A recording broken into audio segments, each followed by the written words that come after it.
마태복음 23장 34절에서 39절까지 말씀입니다. 마태복음 23장 34절에서 39절까지 말씀입니다. 보라, 이 때문에 내가 선지자들과 지혜 있는 자들과 서기관들을 너희에게 보내노라. 그러면 너희가 그 중에서 더러는 죽이고 십자가에 못 박을 것이며 더러는 너희의 회당에서 채찍질하고 이 성읍에서 저 성읍으로 쫓아다니며 박해하리라. 그리하여 땅에 쏟아진 의로운 모든 피가 너희 위로 돌아오리니 의인 아벨의 피로부터 너희들이 성전과 제단 사이에서 죽인 바라키아의 아들 사카랴의 피까지니라. 진실로 내가 너희에게 말하노니 이 모든 것이 이 세대에 임하리라. 오 예루살렘아, 예루살렘아, 선지자들을 죽이며 너에게 보낸 사람들을 돌로 치는 자야. 마치 암탉이 자기 병아리들을 날개 아래 함께 모으듯이 내가 얼마나 자주 네 자녀들을 모으려고 하였더냐? 그러나 너희가 원치 아니하였도다. 보라, 너희 집이 황폐하여 버린 바 되리라. 내가 너희에게 말하노니 이제부터 너희가 주의 이름으로 오시는 이는 복이 있도다 라고 말할 때까지 나를 보지 못하리라고 하시더라. 잠시 말씀 위해서 기도하겠습니다. 하나님 아버지, 주님의 이 위대한 이 설교의 마지막 철학에 저희가 드디어 도착했습니다. 위선자들을 분명한 빛 가운데 드러내 보여주시고 누가 주님을 올바로 섬기는 것인지 아닌지를 계시하신 이 본문에서 이제 주님께서는 탄식을 하고 계신 것입니다. 그들로 인해 잘못 가게 된 이 이스라엘 민족과 그 예루살렘 성읍에 있는 모든 사람들, 그래서 멸망으로 지금 그렇게 버림받을 수밖에 없는 그런 저주의 선포를 당하게 된 것입니다. 주님께서 이것을 기록하게 하신 이유는 모든 후대에게 경고로서 또 교훈으로서 주시기 위해서 이것을 허락해 주셨습니다. 어떻게 우리가 분별력을 가져야 되고 또 누가 주님의 종이고 누가 주님의 종이 아닌 것인지를 명확하게 알게 하시기 위해서 그렇게 하신 것입니다. 주님의 은혜와 사랑을 진심으로 감사합니다. 주님, 저희가 지금 이 시간 하나님의 말씀 잘 깨달을 수 있게 해주시고 본문에 심겨져 있는 진리들 제가 잘 강론할 수 있도록 저의 부족한 입술에 주님 영으로 충만하게 채워주시오며 성도들의 그 모든 영도 온전히 일깨워 주셔서 성령 하나님께서 친히 이 성도들의 선생으로서 잘 가르쳐 주시기를 원합니다. 마귀의 어떤 공격으로부터 지켜주시고 오후에는 피곤한 시간인데 하나님께서 이 졸음으로 인해서 말씀 듣는 게 어렵지 않도록 잘 보호해 주십시오. 우리 주이신 예수 그리스도 이름으로 기도했습니다. 아멘. 오늘 오후 설교의 제목은 예루살렘을 향한 주님의 탄식이라는 제목으로 설교하려고 합니다. 예루살렘을 향한 주님의 탄식.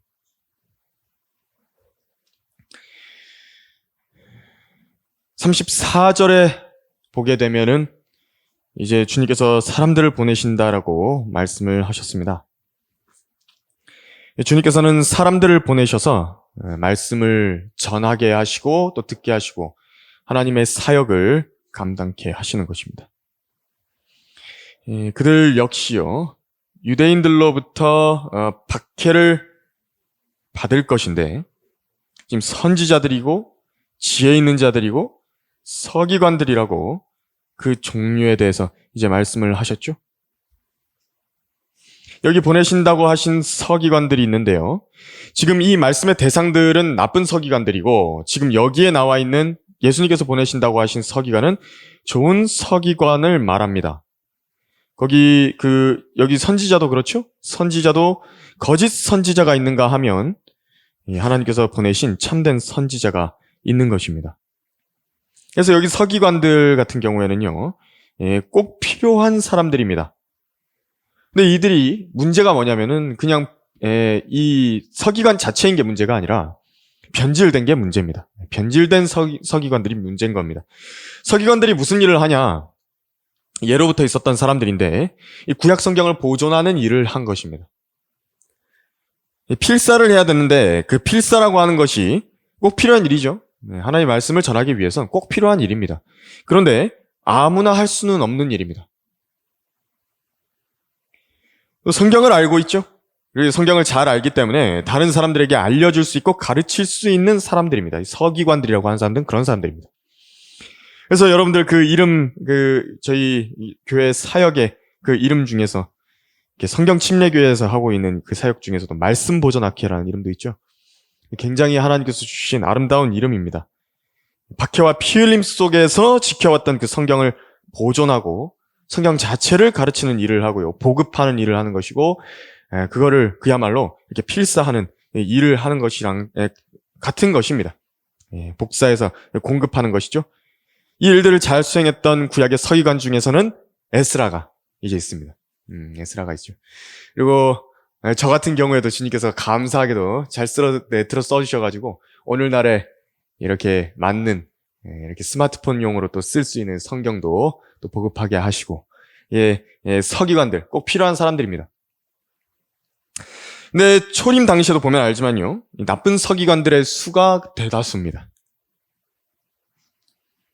세대를 초월해서 항상 이 두 종류의 사람은 공존합니다. 하나님께서 보내신 서기관이냐, 아니면 뱀의 서기관이냐. 하나님의 일은 모두 사람들을 통해서 또 사람들을 위해서 이루어집니다. 그걸 알아야 됩니다. 하나님께서 직접 나타나셔서, 그 구약에도 그렇고요, 하나님께서 직접 나타나셔가지고 그 사람에게 음성으로 지시하시고 직접적으로 육성으로 넌 이걸 해야 된다라고 지시하시는 사람은요, 이제 독특한 몇몇 사람들, 택하신 그런 선지자들밖에 없었습니다. 사람의 영이 죽어서 다 태어나기 때문에 하나님을 감지할 수도 없고요, 하나님의 말씀을 이해할 수도 없고 제대로 전달할 수도 없는 그런 위치에 있는 것이 사람입니다. 그래서 몇몇 선지자들을 통해서만 그렇게 이제 하게 하셨던 것인데요, 사람들을 통해서 하는 것입니다. 그렇기 때문에요, 이 사람이, 그래서 성경도 선지자들에 의해서 기록됐죠. 물론 직접적인 하나님의 말씀들도 있지만, 하나님의 입에서 나온 말씀을 그대로 기록한 것도 있지만, 선지자들이 하나님의 영을 통해서 그들이 보고서 이렇게 말한 사람들도 있는 것입니다. 그들의 인격과 그들의 이런 이런 문체나 이런 걸 하나님께서 아주 무시하신 게 아닙니다. 그래서 사람이요, 왜 그러냐면 사람의 마음에 닿을 수 있는 건 사람의 마음밖에 없습니다. 그러니까 이게 사람이 누구를 만나느냐에 따라 가지고요, 어떤 인격을 내가 대하고 있느냐에 따라서 내가 온전해질 수 있냐 없냐가 결정이 됩니다. 그게 되게 무서운 말인데요, 우리가 사람과 사람을 대하든지 아니면 사람과 책을 대하든지, 책도 인격의 반영이죠. 어떤 사람의 인격의 반영인 것입니다. 그 사람의 책을 읽는다 그러면 그 사람과 교제하는 것입니다. 반영하는, 어떤 인격을 또 반영하는 매체들이 있죠. 그런 것을 대할 때 우리에게 막대한 영향을 끼치고, 그것이 우리가 하나님 안에서 성공할 수 있게 하냐 아니면 망하게 하냐, 둘 중 하나로 결정이 돼버리는 것입니다. 그래서 선지자들과 사도들도 성경을 기록했을 때 바로 그런 부분이 있었던 것이고요. 그래서 이 하나님의 말씀에 순종함으로 그들이 전해줬던 성경과 하나님의 말씀들을 겸손하게 받았던 사람들, 그들과 온전하게 이렇게 교제할 수 있었던 사람들은 똑같이 좋은 상태의 사람들이 되는 것입니다. 서기관들도 마찬가지입니다.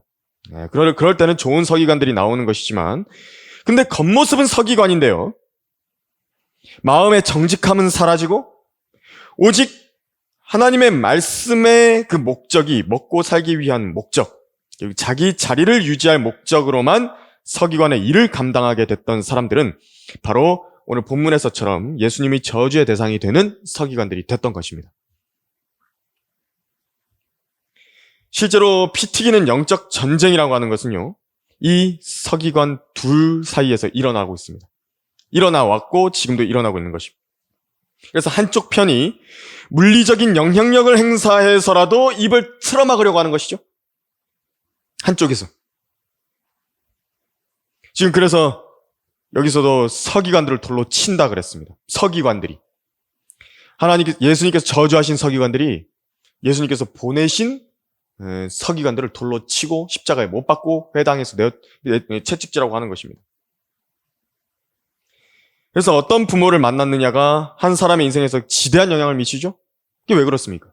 그 부모의 인격체로부터 받는 영향이 있기 때문에. 그것이 영입니다. 사람이 영적인 동물이기 때문에 그 영으로 이게 영향을 받는 것입니다. 어떤 선생을 만났느냐, 어떤 친구들을 만났느냐, 중요한 이유가 바로 그런 인격체와 시간을 보내고 교제가 이루어져서 영향을 받게 되는 것입니다. 그래서 에베소서 4장에서도 왜 교회에다가 사도들과 선지자들과 또 복음 전도자들과 또 목사와 교사를 주셨다라고 말씀하시면서 이들을 통해서 하나님의 아들을 아는 지식의 하나됨에 도달하게 하려고 이 사람들을 주셨다고 말씀을 하신 이유가 바로 그 이유입니다. 이들이 잘 전달을 해줘야 됩니다. 그런데 나쁜 서기관들을 만났다라고 한다면, 나쁜 성경 교사, 나쁜 신학 교수, 나쁜 책, 나쁜 목사를 만나게 된다라고 한다면 그 만난 사람도 어떻게 되냐니까 그 사람의 말을 받아들이게 되면 똑같이 나쁜 열매가 되는 것입니다. 그래서 사람과 교제하는 거 되게 중요한 것입니다. 누구와 교제하느냐? 중요한 이야기입니다. 이제 이 23장의 설교의 마지막 부분은요, 메시아를 결국에는 거절한 예루살렘에 대한 주님의 탄식이 지금 계속해서 나오고 있는 것인데, 그러면서 이제 나쁜 서기관들로 인도함을 받은 자들에게 이제 마지막 경고를 주시면서 마치고 계십니다. 근데 이제 당대 세대들뿐만이 아니라요, 우리 마음으로도 받을 교훈들이 많이 있기 때문에 함께 설교를 통해서 살펴보도록 하시겠습니다. 주님의 탄식으로부터 배우라. 첫 번째로, 의인의 피와 죄악이 차는 때가 있다라고 예수님께서는 분명하게 34절에서 36절까지 그렇게 말씀을 하셨습니다. 보라, 이 때문에 내가 선지자들과 지혜 있는 자들과 서기관들을 너희에게 보내노라. 그러면 너희가 그 중에서 더러는 죽이고 십자가에 못 박을 것이며 더러는 너희의 회당에서 채찍질하고 이 성읍에서 저 성읍으로 쫓아다니며 박해하리라. 그리하여 땅에 쏟아진 의로운 모든 피가 너희 위로 돌아오리니 의인 아벨의 피로부터 너희들이 성전과 제단 사이에서 죽인 바라키아의 아들 사카랴의 피까지니라. 진실로 내가 너희에게 말하노니 이 모든 것이 이 세대에 임하리라. 좀 이제 어려운 대목이 나오죠. 이제 타나크. 여러분 타나크라고 들어보셨습니까? 히브리어인데, 타나크가 뭐냐면 이 구약 성경 전체를 이제 가리킬 때 쓰는 이 말입니다. 구약 성경, 히브리어 구약 성경을 전체를 타나크라고 부르는데, 이게 토라의 T, 그리고 또 느빔이라고 하는 책들의 N, 그리고 케투빔이라고 하는 K, 시편을 말하는 것인데요. 이것을 소리 나는 대로 읽었을 때 T, N, K를 이제 소리 나는 대로 읽어서 타나크라고 불렀던 것인데요. 이것이 이제 쉽게 말해서 토라는 뭐냐니까 모세 오경을 이야기를 합니다. 그래서 율법을 말하는 것이고요. 그리고 느빔이라고 했던 것은 선지서들을 이야기합니다. 그리고 케투빔이라는 것은 시편들을 말하는 것인데, 구약 성경은 히브리어의 성경을 기준으로 하자면 24권입니다.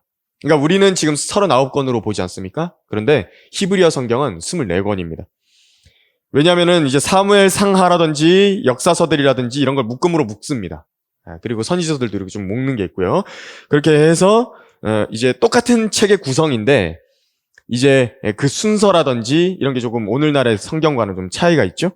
그래서 오늘날의 구약 성경은 39권으로 이제 나눈 것이고, 주님께서도 그래서 뭐라고 말씀하셨냐니까 예수님께서 누가복음 24장 44절에 이렇게 말씀하셨습니다. 자신의 부활을 가리켜서 뭐라 말씀하셨냐니까, 이런 것이 내가 너희와 함께 있을 때 말했던 바 모세의 율법과 선지서들과 시편에 나에 관하여 기록된 모든 것이 이루어져야 한다던 그 말이니라고 말씀을 하셨습니다. 누가복음 24장 44절에서 45절까지. 그래서 그들의 지각을 열어서 성경을 깨닫게 해주셨다고 말씀을 하셨는데요. 그러니까 주님도 인정을 하신 겁니다. 모세의 율법과 선지서들과 시편, 이 세 가지입니다. 이게 타나크를 말하는 것입니다. 유대인 전통 마소라 구약 히브리어 성경의 순서가 바로 그것이죠. 근데 그 성경 순서가 좀 다르다고 말씀드렸는데 어떻게 돼 있냐니까, 오늘날처럼 창세기에서 말라키 이게 아닙니다. 창세기에서 시작하죠. 말라키로 돼 있지 않습니까, 지금? 좀 다릅니다. 성경 배열이 좀 다르기 때문에 어떻게 돼 있냐니까, 창세기에서 역대기 하로 끝납니다. 그 전통 히브리 원문은. 그래서 그렇습니다. 그래서 예수님께서 지금 35절에서요. 지금 구약 성경에 기록된 모든 의인들의 피에 대해서 말씀을 하신 것이요. 한번 주목해 볼 필요가 있는데, 주님이 인정하지 않으신 나머지 구약 외경을 성경으로 인정하고 포함하는 로마 카톨릭은 바로 예수님마저도 저주한 게 되는 것입니다. 그러니까 예수님은 외경을 인정 안 하셨거든요. 외경을 인정 안 했는데, 그런데 로마 카톨릭의 트리엔트 공예라고 하는 공예가 있었습니다. 1500년대에. 거기서 뭐라 그랬냐니까 외경을 인정하지 않는 자들은 저주를 받으라고 선포한 것입니다. 예수님마저도 저주한 것입니다. 정통 유대인들 중에서요, 외경 인정하는 유대인들은 없습니다. 그래서 창세기 4장에서부터 이미 그 피가 나오죠. 창세기 4장에서부터 살인 사건이 일어나는 것입니다. 거기서부터 의인의 피가 나오는 것입니다. 아벨의 피입니다. 그리고 역대기 하, 마지막 책이죠. 히브리 성경의 제일 마지막 책에 등장하는 마지막 순교의 피가 어디 나오냐니까 역대기 하 24장에 나오는데 바라키아의 아들 사카랴라고 하는 사람의 피입니다. 선지자입니다. 이 모든 의인들의 피가 이 세대에 임할 것이다. 이렇게 말씀을 지금 하고 계신 것입니다. 예수님께서. 물론 여기서 의인이라고 했을 때는 그 구약적인 관점에서 의인을 말하는 것입니다. 하나님께서 보시기에 다른 사람들과 비교해서 율법의 의로 조금 가까웠던 그런 충족이 되는 그런 사람들 말하는 것입니다. 이들의 모든 피를 지금 예수님을 죽이려고 하는 이 세대에게 지우시겠다. 예수님께서 그렇게 말씀하신 겁니다. 왜 그랬을까요?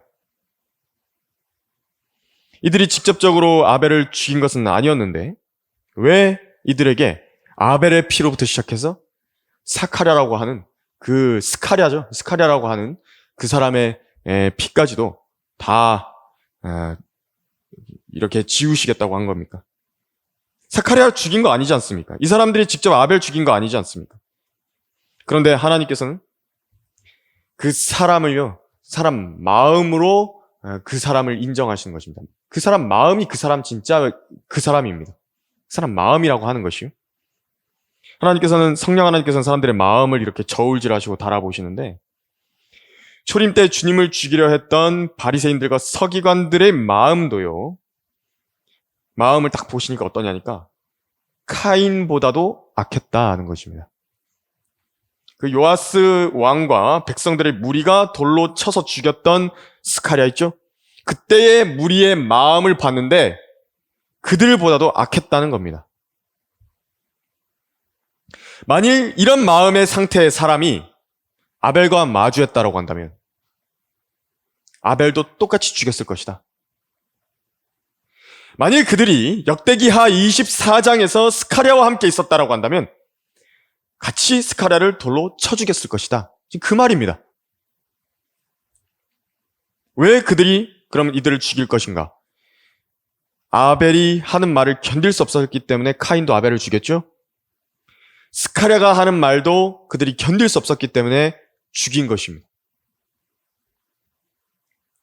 스가랴도 뭐라 그랬습니까? 너희가 주를 버렸기 때문에 주도 너희를 버리셨다고. 그 말을 들으면 마음에 가책을 받아가지고 찔림을 받아서 바로 자리에 엎드려가지고 죄를 머리에다 뿌리면서 옷을 찢고 하나님 앞에 죄송하다고, 잘못했다고, 우리가 다시는 그러지 않겠다고 그렇게 낮아져야 맞는 것인데 어떻게 했냐니까 그것을 그렇게 하지 않겠다고 결정을 해버리니까 사람들의 마음이 완악해져 버리는 것입니다. 그리고 땅에 엎드리는 대신에 땅에 있는 돌을 주워서 던진 것입니다. 그래서 하나님께서는 사람을 죽이지 않았어도요, 증오로 미워했다라고 한다면 그 사람을 살인한 것과 같이 보시죠. 하나님께서는 직접 간음과 음행을 하지 않았어도 마음에 음욕을 품고 다른 사람을 바라봤다라고 한다면 이미 그 여자와 더불어 간음하고 음행했다라고 보시는 것입니다. 지금 이들도 마찬가지고요. 신비의 바빌론인 카톨릭에 대해서도 지금 말씀하셨습니다. 선지자들과 성도들과 이 땅에서 살해된 모든 사람의 피가 그녀 안에서 보였느니라고 요한계시록 18장 24절에서 말씀하신 것입니다. 그래서 그들에게 환경이 주어지지 않았다 뿐이지, 죄를 지을 수 있는 환경이, 만일 그들이 카인과 같은 위치에 놓였다라고 한다면, 또 스가랴를 돌로 쳐 죽인 자들과 같은 환경에 놓였다라고 한다면 똑같은 일을 했을 것이라는 겁니다. 사람은 그렇게 별반 다르지 않습니다. 그래서 마음으로부터 정결케 되는 게 그래서 중요한 것입니다. 반대로 의인들 역시도 이제 마찬가지죠. 주님께서 아벨이라는 의인을 보내셨고요, 스가랴라는 의인도 보내셨고, 이제는 주님 자신이 오신 것입니다. 이들에 대해서도 주님께서는 같은 뿌리로 보시는 것입니다. 그분께 속해 있는 성경대로 믿고 실행하는 모든 성도들도 마찬가지입니다. 우리가 본문을 통해서 봤을 때 바로 예나 지금이나 진짜들과 가짜들의 전쟁은 계속되고 반복된다라는 점을 알 수 있는 것입니다. 아벨 때도 했고요, 스가랴 때도 했고요, 주님 때도 했고요. 그러면 그것이 그때 끝나는 것이냐? 아닙니다. 오늘날도 마찬가지로 계속해서 그 둘 사이의 전쟁은 반복된다라는 것입니다. 그리고 의인들을 죽였던 자들은요, 자기들이 죄를 어떻게 되냐니까 계속 쌓아 올리게 되는 것입니다. 그리고 이들이 마지막 진노의 한 방울을 채워 올렸습니다. 근데 하나님께서는 그때까지 인내를 하시는 것입니다. 그 잔이 있다라고 하는 것인데, 하나님께서는 진노의 잔을 채울 때까지 인내하시는 분이십니다.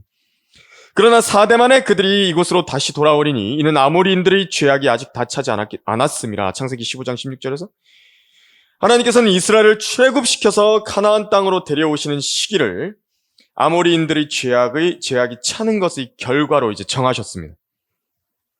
그 기간을 정해주신 것입니다. 마치 이것과 같습니다. 여러분, 쓰레기 봉투가 있죠? 근데 그걸 그냥 내다 버리진 않지 않습니까? 언제 내다 버리냐니까 그 쓰레기 봉투가 다 차면 내다 버리는 것입니다. 혹은 좀 덜 찼는데 너무 악취가 심합니다. 막 벌레까지 꼬입니다.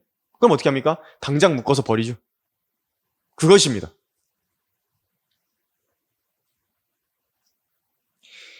하나님의 자녀들 같은 경우에는요, 예수님의 피로 거듭나서 구원받은 하나님의 아들들이요, 그들은 하나님의 진노를 받아서 지옥에 가는 그런 일은 없습니다.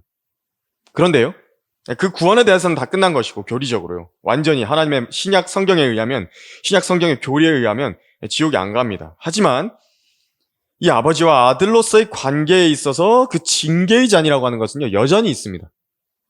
하나님께서 그 참으시는 용량이 있는 것입니다. 각 사람의 그 잔이 있는 것입니다. 인간 아버지들도요, 그냥 바로 죄를 지을 때마다 징계하지 않죠. 그 아버지의 이 분노의 그 게이지라 그러나요? 그게 있습니다. 아버지들도. 하나님 아버지께서도 징계의 잔을 채우시고 인내하시는 때가요, 있습니다. 근데 이제 자식들이 이제 시험을 하죠. 아버지를 막 시험한다고. 그 진노의, 그 분노의 그 잔이 얼마만큼 채워져야 아버지의 기분이 그렇게 이렇게 나한테 징계가 오지 않는 수준까지 이렇게 하는 것인가. 아버지를 이렇게 시험하는 것처럼 하나님을 시험하는 사람들도 있는 것입니다. 하나님 자녀들 중에서. 근데 그 전에 돌이켜야 됩니다.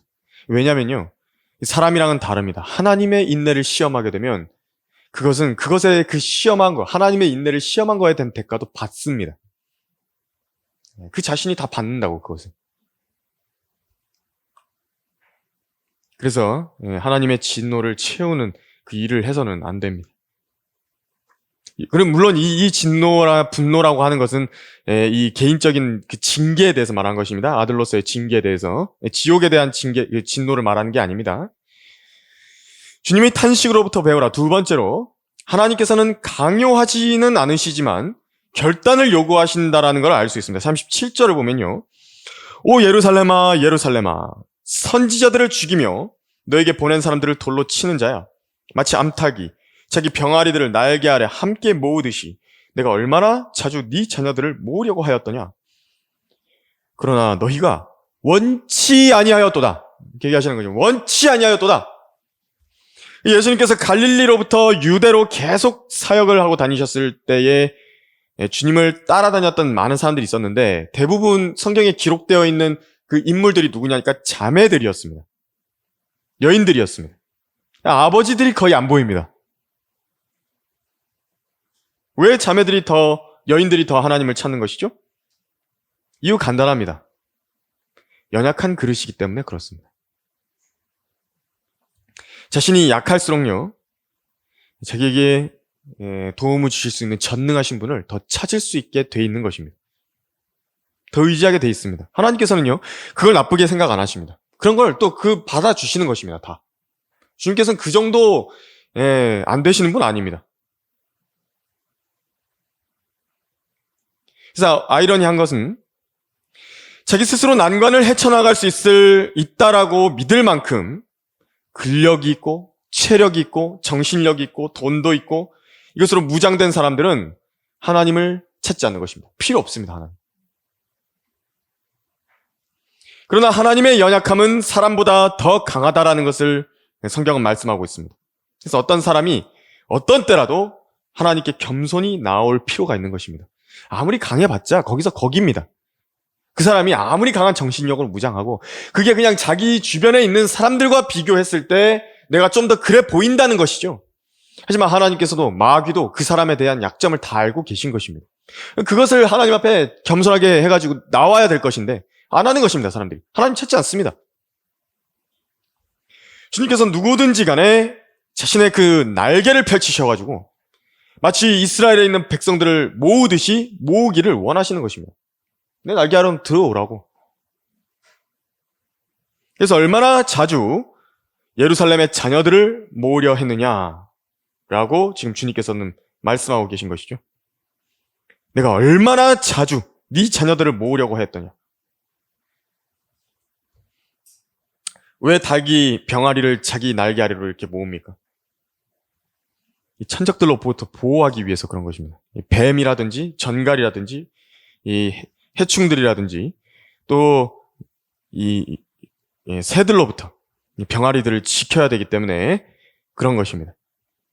주님께서도 이스라엘 민족의 그 번영과 그 회복을 위해서 그래서 로마로부터 또 모든 외세와 마귀의 통치 영역에 있는 그런 이방 민족들로부터 완전히 보호하시기 위해서 들어오라고, 날개로 오라고 그렇게 말씀하신 것인데 그래서 또 그렇게 자신의 날개 아래 품으심으로써 이렇게 애착과 양육을 하시는 전능하신 하나님으로서의 그 모습을 보여주시기 위해서 그러신 것인데 이것이 절대적으로 그들의 유익을 위해서 그렇게 하라고 하셨던 것입니다.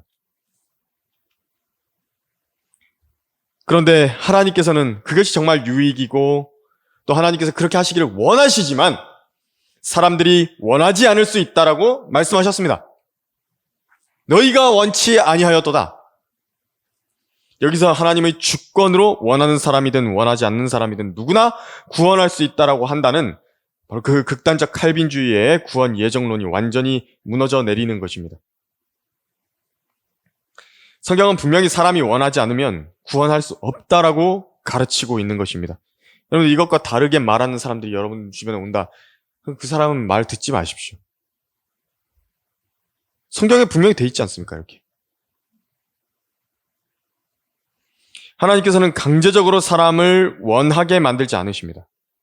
그 사람의 의지적인 동의, 선택, 이게 있어야 됩니다. 이게 있어야 구원해 주시는 것입니다. 이게 몸혼영이라는 진리를 배우신 분들에게는 쉬운 내용입니다. 왜냐하면 혼은 무엇으로 구성이 되어 있냐니까 기본적으로 그 사람의 의지라는 것이죠. 의지입니다. 그 사람의 선택이고요. 그 사람의 의지입니다. 의지. 사람에게 가할 수 있는 가장 무서운 마귀의 공격과 억압과 계략이 무엇인가? 의지 자체를요.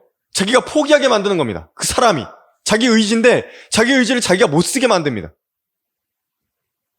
피동성을 말하는 것입니다. 피동적으로 사람을 만들고 수동적으로 만들어버립니다. 하나님께서 원하시는 것은 사람이 거듭나면 영이 새롭게 태어나게 되는데 그 새롭게 태어난 영 안에요. 이제 성령 하나님께서 거하시고 계시기 때문에 하나님의 말씀을 통해서 그 뜻을 그 거듭난 영에게 딱 제시를 하시면 그 거듭난 영 안에서 그 혼이 이제 그것을 알아채고 그리고 그 혼이 그 비춰진 하나님의 뜻에 의지적으로 순종하기를 원하시는 것입니다. 의지를 활용하기를 원하시는 것입니다. 속사람을 따라서 살기를 원하시는 것입니다. 그렇지 않고서 자기 몸을 자동적으로 움직이도록 만드는 어떤 영들의 인도함을 받기를 바란다. 그렇게 넉넉고 있다. 마음을 비운다. 이렇게 하면 어떤 현상이 일어나냐니까 정말 무서운 일들이 일어나는 것입니다. 내 몸이 자동적으로 움직여가지고 막 하나님을 섬기게 됐으면 좋겠다. 막 자동적으로 내가 방언 같은 걸 하게 됐으면 좋겠다. 막 어떤 영이 내 입을 막 관장해가지고 내가 알지도 못하는 그런 말들을 막 하게 했으면 좋겠다. 성경 뭐라고 말하냐니까 더러운 영이 어떤 사람에게서 나와 물 없는 곳으로 두루 다니면서 쉴 곳을 찾다가 찾지 못하자 그가 말하기를 내가 나왔던 내 집으로 돌아가리라 하고 돌아와 보니 그 집이 비어있고 소재되고 단장되었더라. 그러자 그가 가서 자기보다 더 악한 다른 7영을 데리고 들어가 거기서 사니 그 사람의 나중 상태가 처음보다 더 악화되었더라. 이 악한 세대도 그러하리라고 하시더라 라고 말씀하신 그대로입니다. 더러운 영들의 통제가 이제 이루어지는 겁니다. 자기가 주체적으로 자기 의지를 딱 붙잡고 주도적으로 해야 되는 것이거든요. 근데 내가 안 하는 것입니다. 다 하나님이 알아서 해주시겠지. 어련히 알아서 다 하시겠지. 물론 하나님께서 하실 영역도 있습니다. 우리가 기도를 해서요. 하나님께서 풀어주셔야 되는 풀어주셔야만 하는 영역들이 있죠. 그것은 당연히 하나님께서 하시는 것입니다. 우리가 기도를 하면 하나님께서 하셔야죠. 그런데 성도들이 해야 될 분명한 몫이 있는 것인데 그걸 성도들이 하지 않으려고 하는 겁니다. 그것까지도 전부 다 하나님께 다 맡겨놓고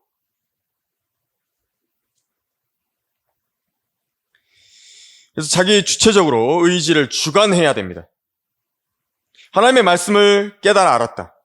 그럼 그 말씀이요. 그 말씀에 자신이 의지적으로 순종을 해가지고 죄와 악, 그 모든 것을 의지적으로 거부해야만 되는 겁니다. 그렇게 올바로 사용할 때 하나님께서 주신 의지를 올바로 사용할 때 그 혼이죠? 그 사람의 혼이라고 그게. 그 혼을 조성하신 온전한 목적이 성취되는 것입니다. 그럴 거면 하나님께서 사람을 왜 만드셨겠습니까? 혼을 왜 주셨습니까 도대체? 하나님께서 사람을 로봇처럼 만들어 놓으시고 교제한다고. 하나님과 교제한다고. 그렇게 하지 않으셨습니다. 자율적인 의지를 주셨는데 그 의지를 가진 혼과 하나님께서는 교제하기를 원하시는 것입니다. 사람의 혼은 그렇기 때문에 고귀한 것입니다. 아주 귀한 것입니다. 온 세상과도 바꿀 수가 없습니다. 하나님 입장에서 봤을 때 여러분들의 혼 하나하나를 온 세상과 절대 바꾸실 수가 없다고. 왜냐하면 하나님께서 자신의 형상대로 사람을 만드셨는데 이게 짐승과는 다릅니다. 이게 짐승의 혼은 어떻게 되냐니까 육체가 죽을 때에 그 혼도 함께 소멸을 해버립니다. 하나님께서 영원히 보존 안 하십니다. 짐승의 혼 같은 경우는. 그런데 사람의 혼이라고 하는 것은 하나님의 형상에서 본을 땄기 때문에 영원해야만 합니다. 하나님 말씀으로 하나님의 형상으로 지음받았다 그러지 않았습니까? 하나님의 그 고유 권한인 그 자유의지를 주신 것입니다. 죽지 않습니다. 소멸 안 합니다. 그만큼 고귀한 것이 혼이고요. 하나님께서 그 혼이라고 하는 그 의지를요, 존중해 주시는 것입니다. 그만큼. 하나님의 사실 고유 권한인데, 그 주권이라고 하는 게, 그 자유의지라고 하는 것인데, 이게 신적인 권한과도 같은 것인데. 그렇기 때문에 혼이 의지적인 선택을 한 책임 역시도 영원한 것입니다. 그래서 여기 계신 귀한 성도 여러분들께서도 자신의 온 세상보다도 귀중하고 소중한 그 혼에게 하나님의 말씀이 탁 들려졌다. 깨닫게 됐다. 그때 내가 그 의지로 하나님의 말씀을 탁 붙드는 거지. 내가 그렇게 살아야겠다. 내가 주님을 위해서 살아야겠다. 내가 그 말씀대로 해야겠다. 내가 하나님의 말씀에 순종하면서 내가 우리 주 예수 그리스도를 위해서 내가 살고 싶다. 주님 나를 그렇게 사용해 주시라고. 내가 주님을 위해서 살고 싶다고. 이렇게 결심을 하나님께 말씀드리는 것입니다. 내 결심의 표명입니다. 의지의 표명입니다. 그게 믿음입니다. 내가 예수님을 내 구주로 영접하겠습니다. 그게 의지의 표명입니다. 그게 믿음입니다. 그때예요. 마귀가 꼼짝도 못하는 것입니다. 왜냐하면 그 사람의 의지로다가 하나님의 말씀을 순종하겠다고 했기 때문에. 그래서 그러지 않았습니까? 하나님께 복종하라. 마귀를 대적하라. 그리하면 그가 너희로부터 도망하리라. 자기 의지를 활용을 해야 됩니다. 내가 하나님께 복종하겠습니다. 하나님의 말씀을 날 알게 해주신다면 내가 그 말씀에 따라 살겠습니다. 주님 저를 알려주십시오. 그리고 이제 마귀를 대적하면 마귀가 도망가는 것입니다. 주님의 탄식으로부터 배우라. 세 번째로 버림받음의 비극에 관해서 지금 말씀을 하고 계십니다. 38절, 39절에서 그렇게 말씀하셨습니다.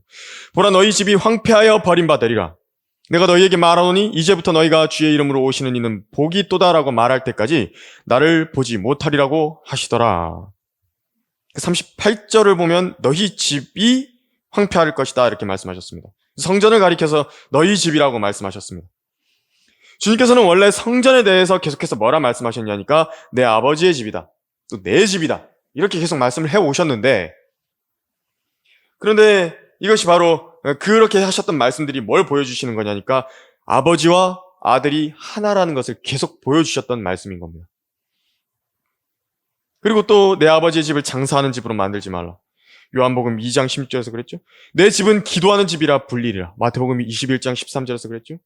또 예수님께서 뭐라고 하셨냐니까 마태복음 21장에서 포도원의 비유를 말씀하셨는데, 소출을 받아올 그 종들을 아버지 하나님께서 그 농부들한테 보내셨다라고 그 말씀을 하셨었습니다. 그런데 오늘 본문의 34절에서도 보신 것과 같이 내가, 예수님 그 자신이 선지자들과 지혜 있는 자들과 서기관들을 너희에게 보낸다 이렇게 말씀하신 겁니다. 이게 무슨 말입니까?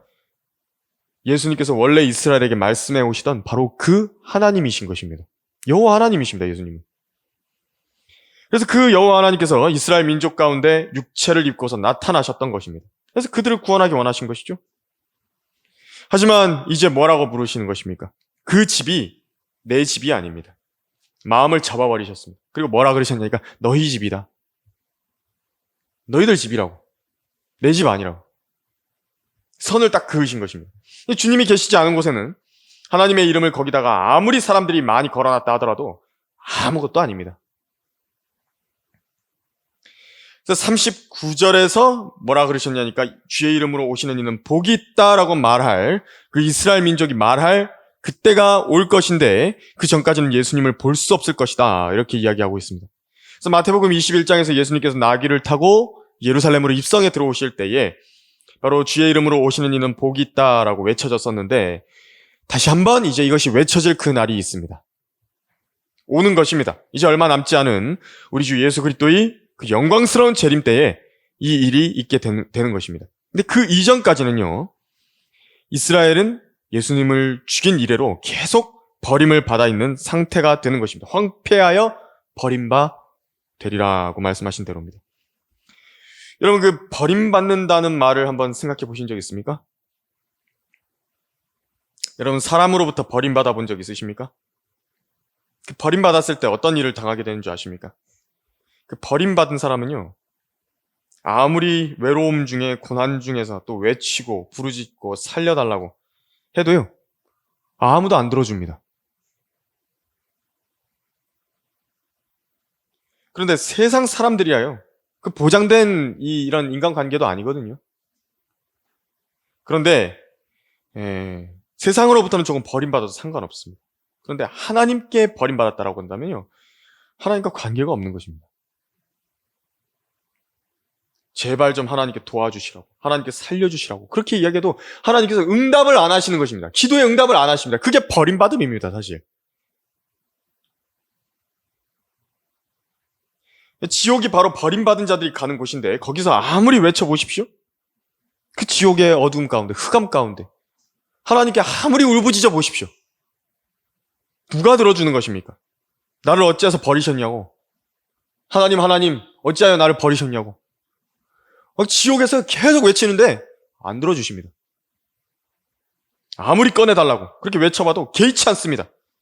하나님도 버리신 곳이 지옥입니다. 그래, 버림받은 곳은요, 버림받음은 고독이고 지독한 외로움입니다. 그래서 세상에서는 세상으로부터 이제 우리가 버림받을 수도 있습니다. 그래서 여러분들이 이렇게 세상 사람들한테, 세상 친구들한테, 가족들한테, 직장 동료들로부터 그렇게 버림받을 수 있습니다. 여러분들이 무슨 이야기를 해도 안 들어주고, 여러분 사람 취급도 안 하고, 있는 채도 안 하고, 그렇게 여길 수도 있습니다. 실제로. 하지만 그렇다 하더라도요, 상관없습니다. 왜냐하면 하나님께서 여러분들을 버리지 않으셨기 때문에 괜찮은 것입니다. 그때 부르짖으면 들으시는 하나님께서 계신다라고 한다면 누구에게 버림받더라도 그것은 잠깐입니다. 그냥 사람과의 관계가 그럴 수 있는 것입니다. 그렇지만 하나님께서 그 사람이 물론 지옥에는 가지 않는다 하더라도, 구원받아서 지옥에 가지 않는다 하더라도 하나님과의 교제가 완전히 단절이 돼가지고 무슨 성경을 읽어도 그냥 아무 느낌도 없고요. 기도를 드려도 하나님께서 내 기도를 듣는 것인지 아닌 것인지 자기가 확신도 못하고요. 응답도 받은 지 오래되고요. 그렇게 돼버리니까 그것이 이제 그 사람에게 비극이 되는 것입니다. 자기가 답답하다고. 그래서 구원이 취소되진 않지만 하나님 앞에서 버림받은 마음에 내버려질 수 있다는 것이 사실입니다. 그래서 사실은요, 외줄타기 하는 겁니다. 그 사람은. 세상에서 아직 자기한테 어려움이 닥치지 않았다 뿐이죠. 이제 하나님을 찾고 하나님의 도우심을 구해야 되는 그때가 오는 것인데, 하나님의 인도하심이 절실하게 필요한 그때가 있는 것인데, 그때에 아무리 전화를 걸어봐도 전화를 안 받는 겁니다.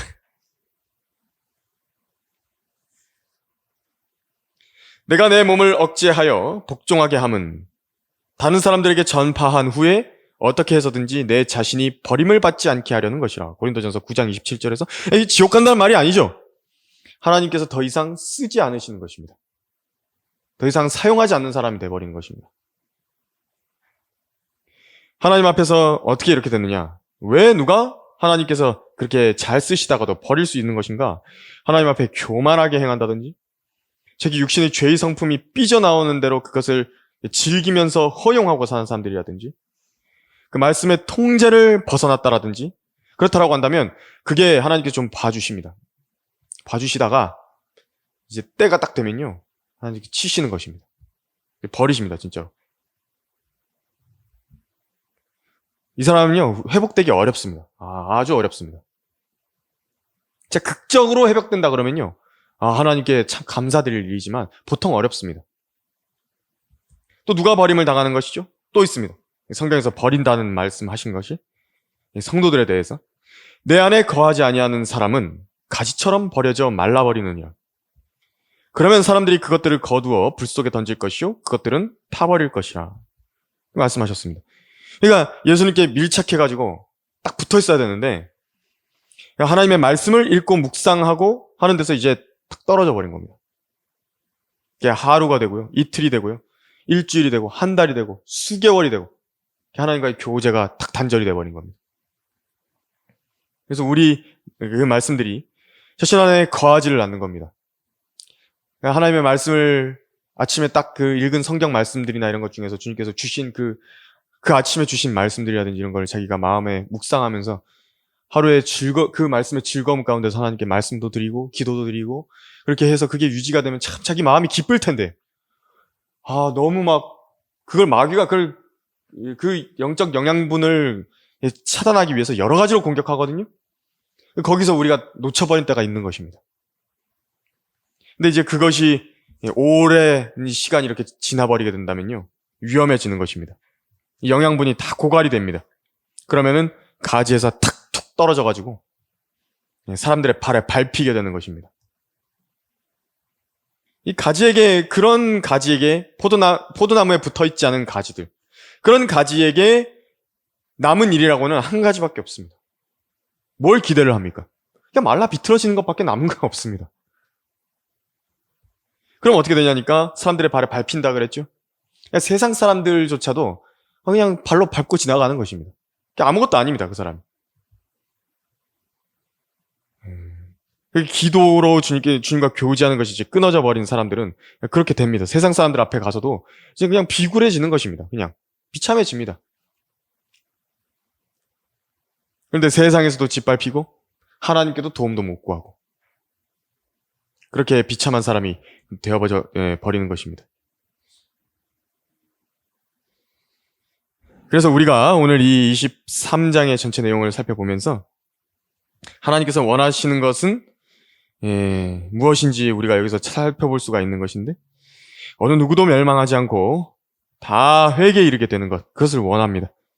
첫 번째는 구원을 받기 원하는 것이고, 두 번째는 구원받았다라고 한다면 이제 하나님과 정상적인 관계를 이제 형성시켜서 그분과 말씀으로 긴밀하게 교제하기를 원하십니다. 모든 사람이 하나님께서 그러하시듯이 진리의 지식이라고 하는 그 하나님의 그 본성에 동참하게 돼서 그분의 관점, 하나님의 관점과 하나님의 그 판단이 생기게 되는 그런 인격적인 지식에 도달하게 되기를 원하시는 것입니다. 우리 주 예수 그리스도께서 오신 목적입니다. 우리를 죄악에서 구속하실 뿐만이 아니라 그래서 그 하나님에 대해서 정확하게 어떤 분이신지를 알게, 우리가 인격적으로 알게 하심으로써 그 본성으로 우리가 빚어져 가기를 원하신 것입니다. 그 거룩한 이에 대한 지식이 생겨나면 생겨날수록 그 사람 안에서는 자기 자신에 대한 회개와 변화가 계속해서 일어납니다. 그러면 이제 기적적으로 그 사람의 예전에 있던 그 가치관들이요, 세상을 향하던 그런 가치관과 판단들이 하나님의 말씀으로 인한 그 가치관과 판단으로 다 바뀌는 것입니다. 예전에 내가 가지고 왔던 이런 생각들이 이게 세상적인 생각이었고 하나님의 말씀에 기준한 것이 아니었구나. 이걸 다 하나씩 다 바꾸게 되는 것입니다. 그래서 오늘 배운 것처럼 하나님께서 주신 고귀한 여러분들의 자신의 그 의지를 가지고 이 혼이요, 흐리멍덩해서는 안 되는 것입니다. 여러분들 그 의지를 가지고 주 하나님의 말씀에 순종하고 그분과 간단 없는 교제를 지속적으로 유지해 나가겠다는 결단을 하나님 앞에 분명하게 드리시길 바라는 것입니다. 그래서 그분의 사랑의 날개 아래로 부르시는 것을 거절하지 않고 나의 그 유익을 진정으로 원하시는 분께 나를 주님께 의탁드리고 내가 주님을 더 잘 섬기겠노라고 그렇게 결단을 해야 됩니다. 그렇게 하셔서요, 주님을 위해서 영적 전쟁의 그 거룩한 편에 서셔서 마귀를 대적하는 능력 있는 그런 하나님의 사람들이 다 되시기를 바랍니다. 잠시 기도하겠습니다.